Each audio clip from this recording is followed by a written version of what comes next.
আমি মুখ খুললে কারো মুখে আর কথা থাকতো না। জীবনে অনেক কিছু সহ্য করেছি, অনেককে ছাড় দিয়ে গেছি। কিন্তু আজ যখন দেখি কিছু মানুষ আমার সম্পর্কে কথা বলার আগে আয়নাটাও দেখে না, তখন বুঝি আসলে চুপ থাকাটা সবসময় সম্মানের না। আমাকে নিয়ে যারা প্রশ্ন তুলছে বা আমাকে নিয়ে যারা কথা বলছে তাদের জেনে রাখা উচিত আমি এমন কিছু করিনি যেটা লুকানোর প্রয়োজন পড়ে। বরং তোমরা যারা আজ দৌড়ে এসে আমার চরিত্র নিয়ে প্রশ্ন করো, তোমাদের নিজেদের চিন্তাই প্রশ্নবিদ্ধ। আমি সেই মানুষ যাকে মানুষ বছরের পর বছর চেয়ে গেছে কিন্তু পায়নি কেউ। তাই আজ যারা আমার চরিত্র বিচার করতে আসতেছে তারা নিজেদের অপূর্ণতাকে জেনে নিক। আমি কারো কাছে নিজেকে প্রমাণ করব না, কারণ আমি জানি আমি কে। আমার ব্যক্তিত্ব, আমার মানসিকতা, আমার রুচি এগুলি গড়ে ওঠে গুজব দিয়ে না, সাহস দিয়ে। যারা আজ আমার বিরুদ্ধে গিয়ে মুখ খুলেছে তাদের মনে রাখা উচিত আমি চুপ আছি কারণ আমি কেয়ার করি না। কিন্তু ভুলে যেও না আমার একটা কথা অনেকের মুখ বন্ধ করে দেওয়ার জন্য যথেষ্ট। আমার চরিত্র নিয়ে যারা প্রশ্ন তোলে তারা আগে আয়নায় নিজের মুখ দেখে নিক।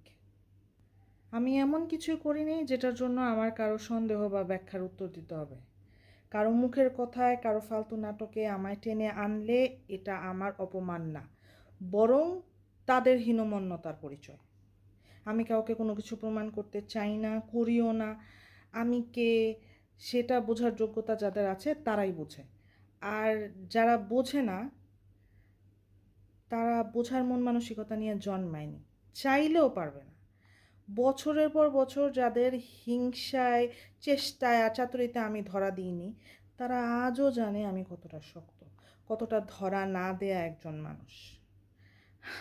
আর যারা আজ কিছু না জেনে না বুঝে প্রশ্ন তোলে তাদের জন্য আমার একটাই কথা, আমি চুপ থাকি কারণ আমি কেয়ার করি না। কিন্তু ভুলে যাইও না আমি চুপ থাকাটা আমার দুর্বলতা না, বুদ্ধিমত্তা। আর আমি কে সেটা প্রমাণ করতে আসি নাই আমি। আমার নিজের জায়গায় আমি অটল, আগেও ছিলাম, এখনও আছি। কারো ভ্যালিডেশনের দরকার আমার নাই। আমার দাম বুঝতে হলে আগে নিজের মূল্য বুঝতে হবে। আমাকে নিয়ে এত চিন্তা করার দরকার নেই। Character is who you are when no one is watching. আমি কারো কাছে প্রমাণ দিতে আসিনি, আর দিবও না। আমার ব্যক্তিত্ব, আমার মানসিকতা, আমার চরিত্র এসব গড়ে উঠেছে বছরের পর বছর ধরে। যারা বছরের পর বছর চেয়েছে, চেষ্টা করেছে কিন্তু কখনো পায়নি, তারা ঠিক জানে আমি কে কেমন। আর যারা অন্যের মুখের কথা শুনে আমার উপর সন্দেহ করে, প্রশ্ন তোলে, তাদের প্রতি করুণা হয় আমার। কারণ যে জিনিসে আমি নেই, যেখানে আমাকে টেনে এনে বিচার করার মতো মন মানসিকতা হলো তাদের চিন্তা ভাবনা, তাদের ছোট মন মানসিকতার বহিঃপ্রকাশ। আমি চুপ থাকি মানে এই না যে আমি ভুলে গেছি বা কিছু বুঝি না। আমি চুপ থাকি কারণ আমি এই সমস্ত ব্যাপার নিয়ে কথাই বলতে চাই না। আমি কারো অপমানের নিচে না, বরং তাদের চিন্তা ভাবনাই দরিদ্রতায় পড়ে থাকে। আমার অবস্থান পরিষ্কার, যারা জানে তারা জানে। আমি এর বেশি আর কিছু বলতে চাই না।